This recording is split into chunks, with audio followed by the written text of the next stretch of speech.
Hi, my name is Sevan, and I had the pleasure and the opportunity to meet Mr. Eddie Weinstein, but unfortunately he couldn't be able to be with us today. But I promised him that I'm gonna do my best in presenting him.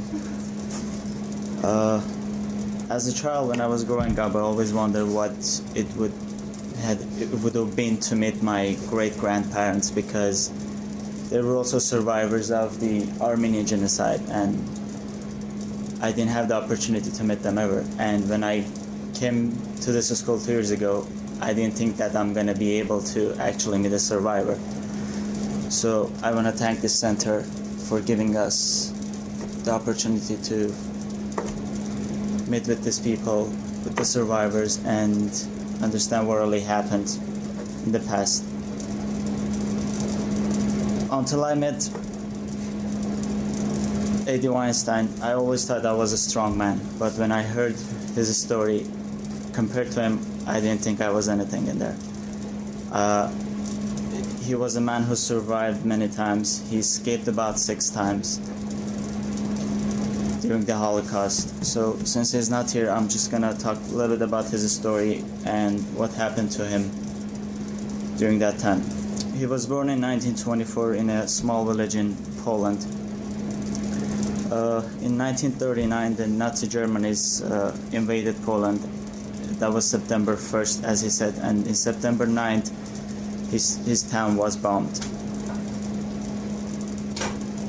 In August 1940, the Germans arrived into his town to collect 400 Jews because they wanted to build a train station in his town, which was about 11 miles from the border of the Germany and the new border of the Russia. Eddie was among them, and he at the age of 15 he joined to work for the Germans to build the train stations. He worked there about a year, and after a year, when the German military arrived there, when they started to beating him up, he decided that he has to leave and he has to escape. That was his first escape from the Nazis. And after he came back,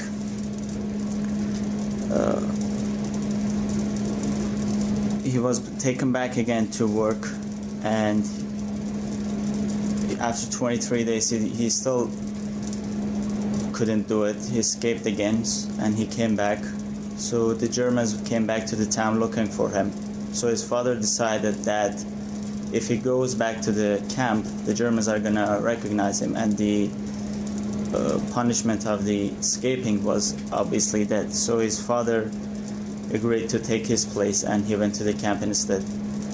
A couple days later, the deportation started, and the Germans arrived there with trains and took all the Jewish to deport them to Treblinka, which was a death camp. When they arrived there, Eddie didn't know what he was going to accept. He saw so many bodies outside the train that he couldn't believe his eyes.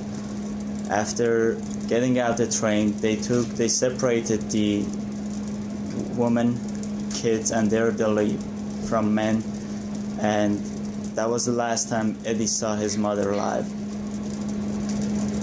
They took them inside the building, tell them that they're gonna be taken to a place for work and they need to be showered before they're taken.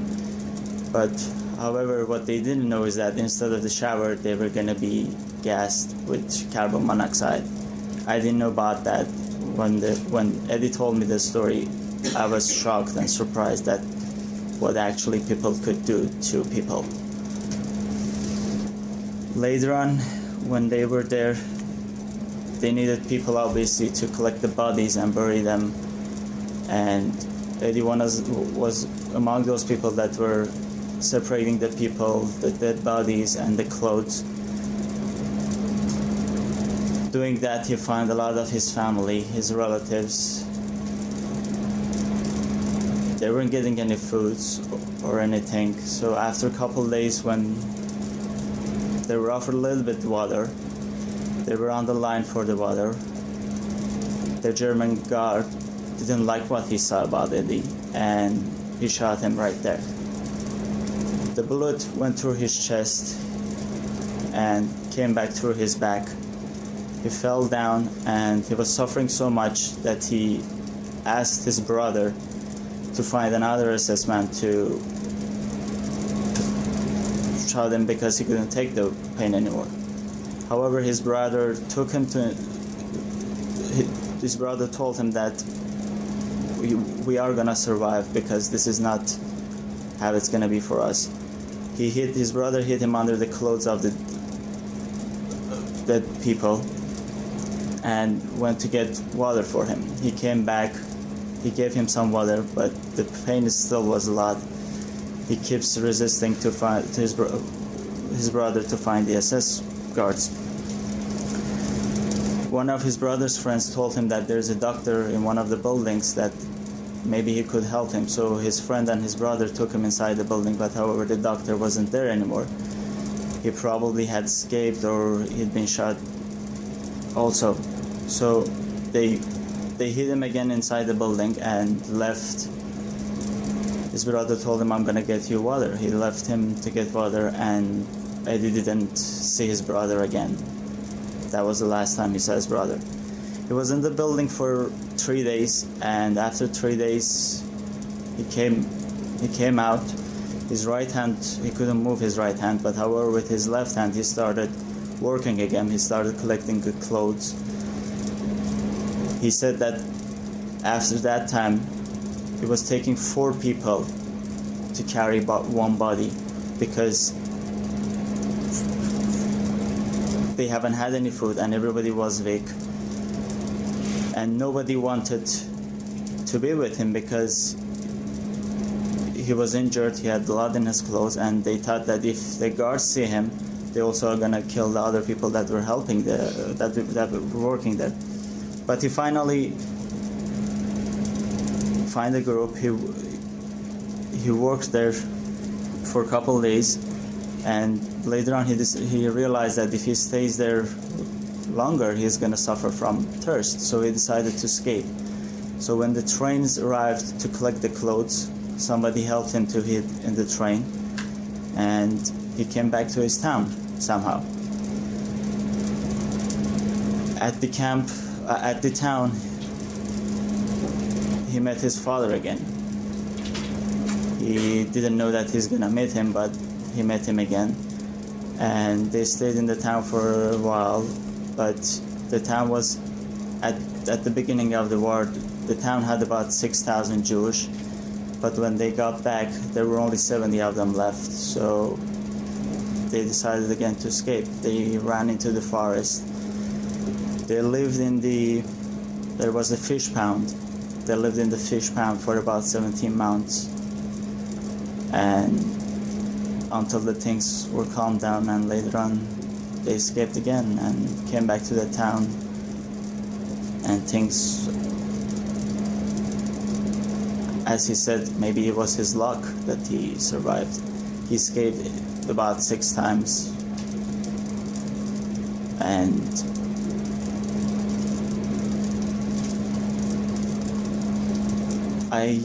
I met him yesterday. He was sick for the past couple weeks, but when we met finally yesterday, I didn't know if I was going to be able to meet him, but when we finally met yesterday,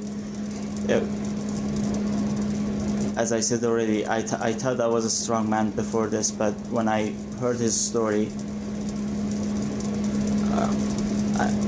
I couldn't believe that the man could go through that much and still be able to do so much. He has 2 sons that had earned their PhDs. He had 7 grandsons, and they were all professionals or in great schools. And I wasn't able to meet my great-grandfather, but I accepted him to be as my great-grandfather. I thought if I hadn't the chance to meet them, well, here's somebody that I got the opportunity to meet. So I'm gonna follow whatever he followed. He told me that during the struggles, he always told himself that I have to survive, I have to escape, and no matter what happens, I gotta tell everybody what my story is. His father actually encouraged him to write his story down while this whole thing was happening, so he wrote down his story. So basically, yeah, after going through all that things, it is possible for us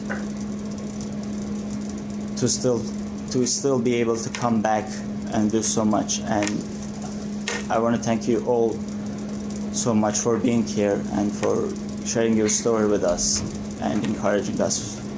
Thank you so much.